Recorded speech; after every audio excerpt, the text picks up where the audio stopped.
More than 60 nominations were submitted in consideration for the inaugural Farish Prize for Social Entrepreneurship. From those nominations, the following finalists emerged. Co-nominees Bill Danza and Ann Lill. Tom Ferraro, Sister Beth LaValle, and Bill Lisi. The efforts of this year's finalists, while diverse, collectively illustrate the importance of identifying the root of a problem, sparking the interest of others, bringing people to the table, and setting things in motion.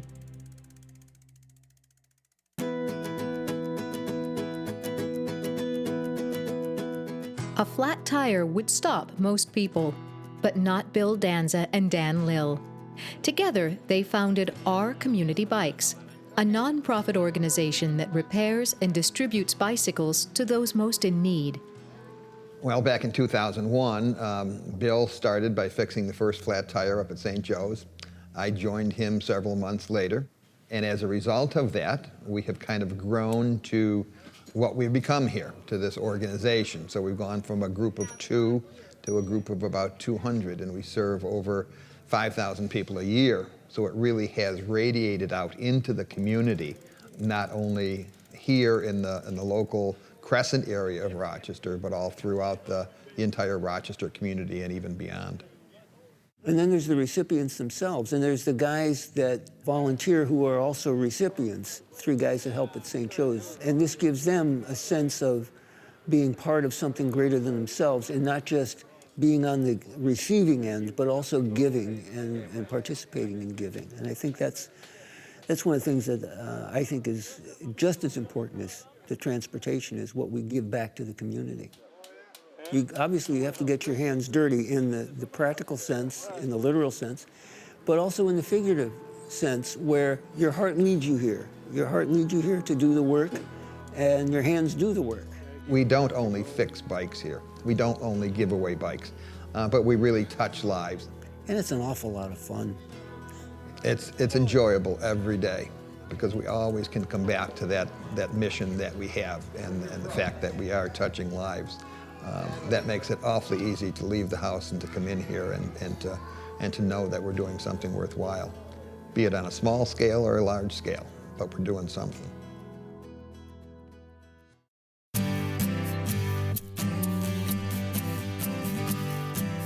Tom Ferraro is the founder of FoodLink.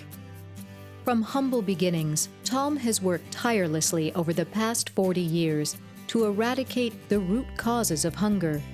FoodLink's motto, "Abundance Shared," is something that Tom takes to heart every day as he continually redefines FoodLink as much more than a food distribution center.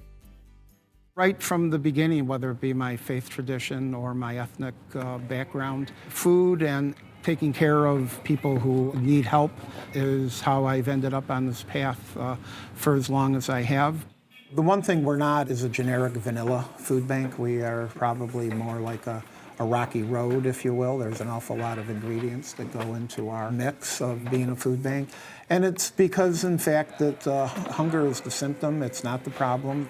People are hungry before other things are identified that go on in their life. To be able to intervene at that point in time, and then to do our array of programs as it relates to Cooking Matters and nutrition programs and programs with kids where we're teaching them how to grow food, not just to be able to appreciate food, actually getting their hands into it and being able to grow food is, I think, what we hope differentiates us from other food banks, and that we're not just a Band-Aid. We're really trying to, again, get at those systematic causes and to change people's perspectives. I can think of nothing better to have ended up with as a career and as a way to give back to our community than the things that I've been fortunate enough and blessed enough to be able to do.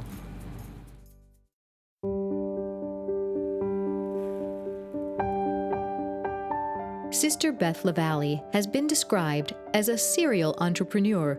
She had a major hand in bringing a supermarket to the Upper Falls neighborhood, in opening a low-income community development credit union, in fostering micro-enterprise, and in founding Daystar, a daycare for medically fragile infants.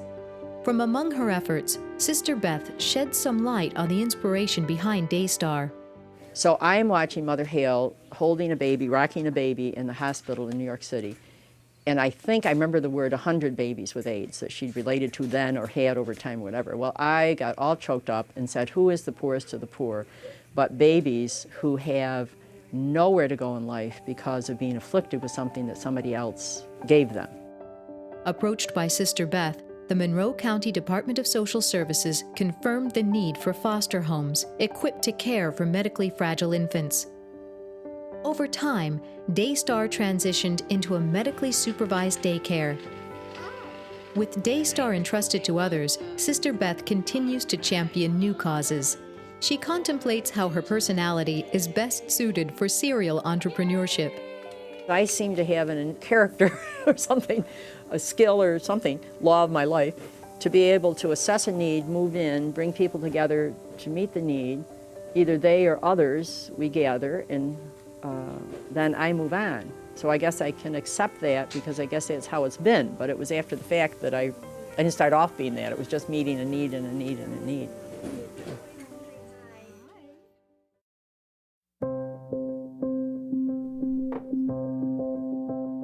In response to his pastor's challenge to get involved with the community, Bill Lisi focused his attention on the less fortunate. He founded Asbury First United Methodist Dining and Caring Center.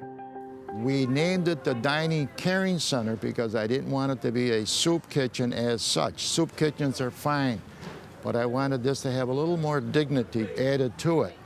We provide services that are not really provided by all the other soup kitchens. Services such as we allow for showers, we have a laundry facility for free laundry, we have a haircut ministry where you can get your hair cut. We provide medical service. We provide information and help in getting your SSI, getting your food stamps. So in that respect, it's different.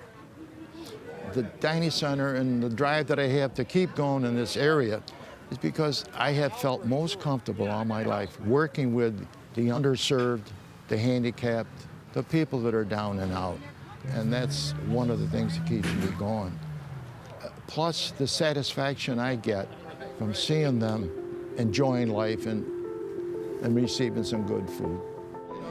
It's a good thing we got here. It's really nice. People depend on this. They do. Oh yeah. You interact, you socialize, and that's it. A lot of them come here just to socialize. Exactly. The important part about all of this, to me, is to listen to the people.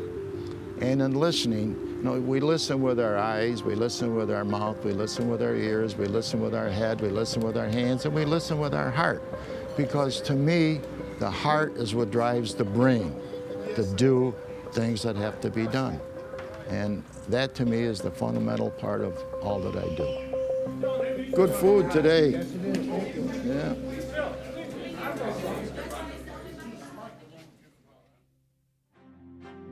The spirit of social entrepreneurship is alive and well in the Rochester area.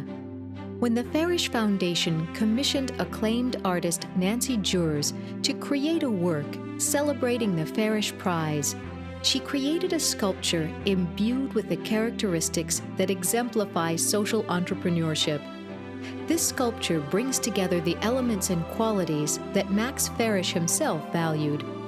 A strong foundation, the architectural strength necessary to build on an idea, and the determination to see that idea become a reality. With its crowning feature, this sculpture celebrates that the very best ideas come from the heart.